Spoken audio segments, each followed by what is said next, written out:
Hello mes chers, j'espère que vous allez tous très bien. Aujourd'hui je reviens pour une nouvelle vidéo 100% Kat Von D. Donc avec tous ces produits, enfin pas tout parce que j'aurais du mal à utiliser tout en même temps sur ma face, mais du coup pas mal de produits, dont des produits des fois qu'on n'entend pas forcément parler. Donc voilà ce que ça donne en tout cas au niveau du résultat. J'espère sincèrement que ça vous plaît.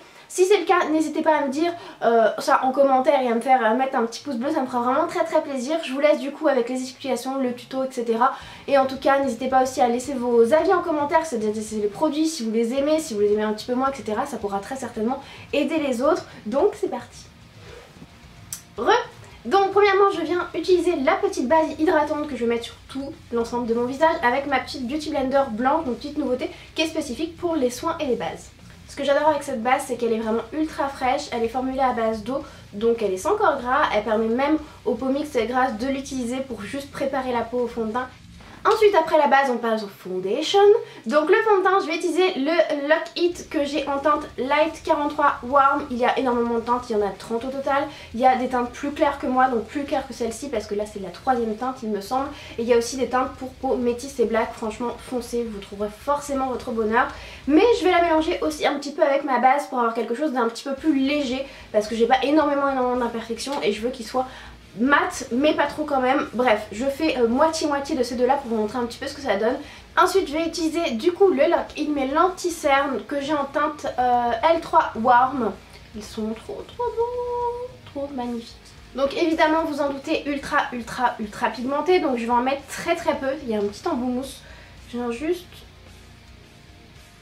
Oui, pour moi ça c'est très peu, mais c'est en fait je mets pas trop de matière parce que sinon c'est tellement pigmenté qu'on a du mal à le travailler. Donc là je viens vraiment... Attendez les gars, faut que je trouve un pinceau. Je viens vraiment ensuite tapoter et celui-là il a une couvrance de folie. Mais en même temps il marque pas trop je trouve pour un anti-cerne. Regardez, il est trop beau. Ensuite je vais pas m'arrêter là parce que surtout avec les lumières artificielles et le fond noir je parais un petit peu transparente blanche. Donc je viens utiliser du coup la petite palette contour visage ce coup-ci avec le petit pinceau double embout, un pour le côté le plus clair et un côté pour sculpter et du coup venir un petit peu réchauffer le visage. Donc moi je vais bien évidemment, je pense que vous allez vous en douter, je vais utiliser ces deux couleurs-ci, donc les deux couleurs les plus claires.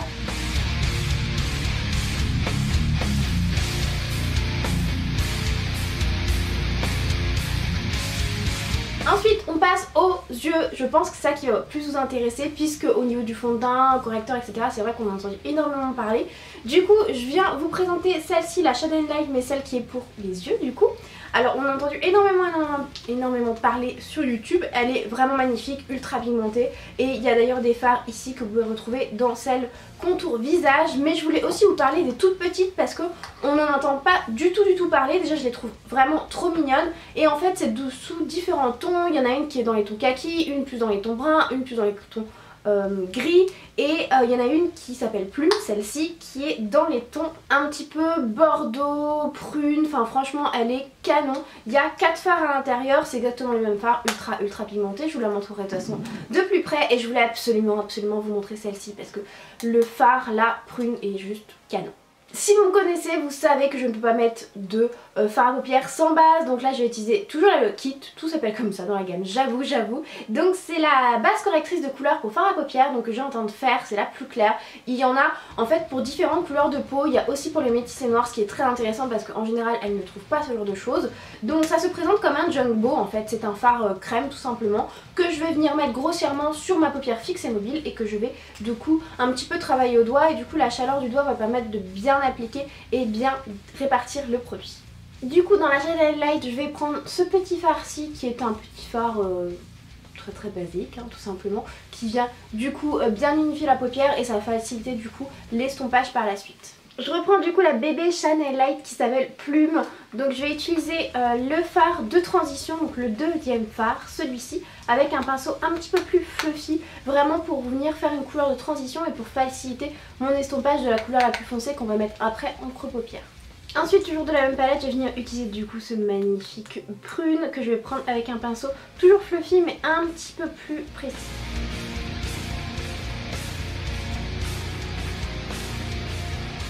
Une fois que j'ai fait ça, je reprends la plus grande palette pour venir utiliser vraiment le noir Alors attention, il est ultra pigmenté, on l'utilise par toute petite touche. Je vous préviens d'avance, je vous montre juste. Je pense que l'image parle d'elle-même. Du coup je viens l'utiliser pareil sur ma petite base, donc ma petite banane, vraiment pour venir intensifier encore plus, mais j'y vais assez légèrement hein, parce que la matière est juste ultra pigmentée, donc je prends des toutes petites touches et j'estompe au maximum. Je viens prendre un petit fard clair du coup pour en mettre un petit peu sous mon arcade sourcilière et au niveau du coin interne pour les touches lumière.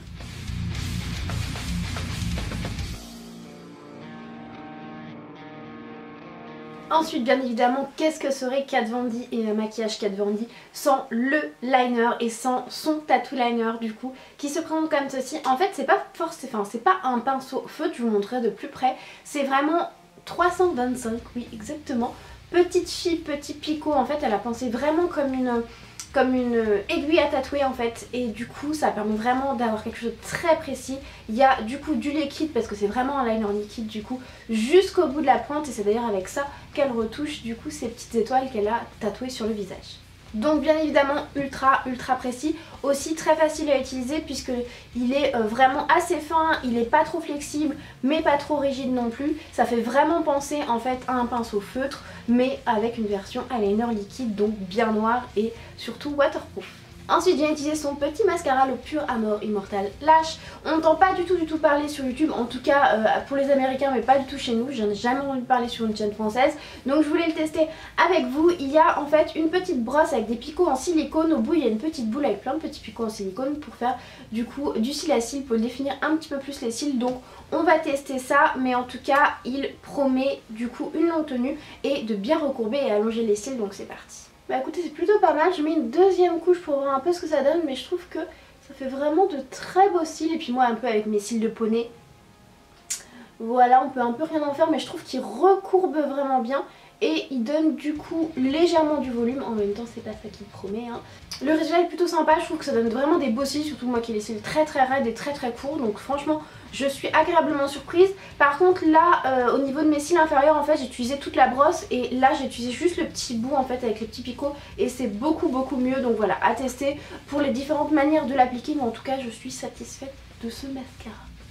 Donc je suis venue appliquer des faux cils Huda Beauty. Vous savez que j'adore les faux cils, donc j'étais obligée d'en mettre, voilà, c'était trop fort, enfin voilà, c'était plus fort que moi. Bref, on va passer tout de suite au teint, enfin à la finition du teint, puisque vous le savez, Kat Von D n'a pas de blush, enfin n'a pas de gamme réellement de blush. Donc moi ce que je vais faire, c'est que je vais venir reprendre ma palette de fard, puisqu'en fait tout ce qui est fard, enfin même la palette contour pour le visage, je peux l'utiliser sur les yeux, hein. On peut faire vraiment ce qu'on veut, c'est les mêmes types de fard. Donc je vais venir prendre cette petite couleur-ci que je vais appliquer tout simplement en blush.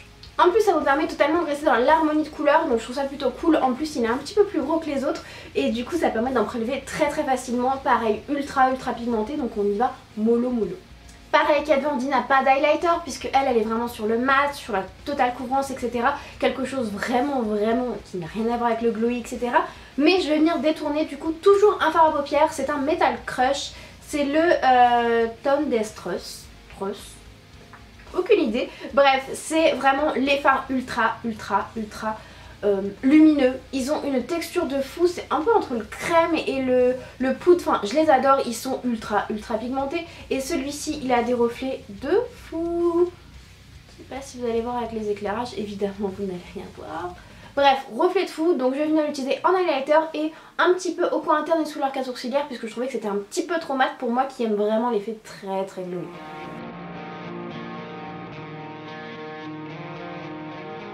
Avant de passer au lèvres, je vais venir mettre un petit peu de fixateur. Donc c'est un petit fixateur du coup fluide. Ce qui est top, c'est qu'il n'envoie pas des grosses gouttelettes dans la face, parce qu'il y en a beaucoup qui sont comme ça. C'est vraiment une brume très fine, très subtile, et il sent le concombre. T'as envie de manger. T'as envie de manger quand tu le mets.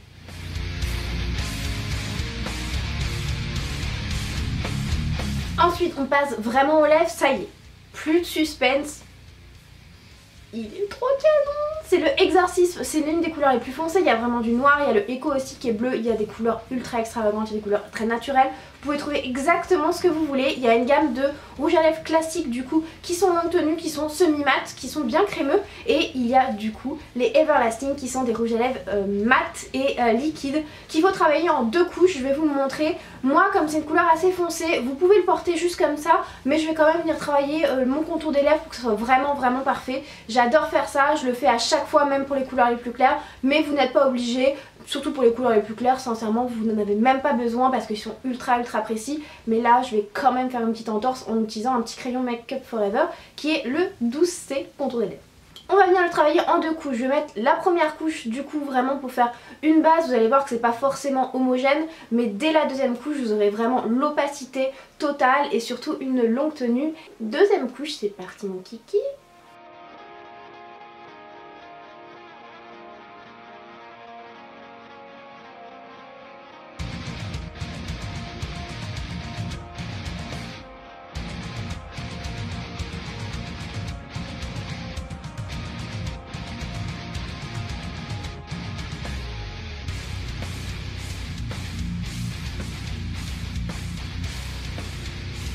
Voilà mes chats, avec tous les produits Kat Von D, j'espère sincèrement que ça vous a plu. Si ce concept un peu une marque, un tuto vous a plu, n'hésitez pas à mettre un petit pouce bleu, à me le dire en commentaire. Je me ferai un plaisir d'utiliser d'autres choses, d'autres marques. N'hésitez pas à me dire si vous voulez que je teste une marque en particulier. J'espère en tout cas que la vue d'ensemble de tous ces produits et du coup un petit peu en live vous aura plu. N'hésitez pas à me dire du coup en commentaire quel produit vous avez préféré, si vous en avez déjà acheté, etc.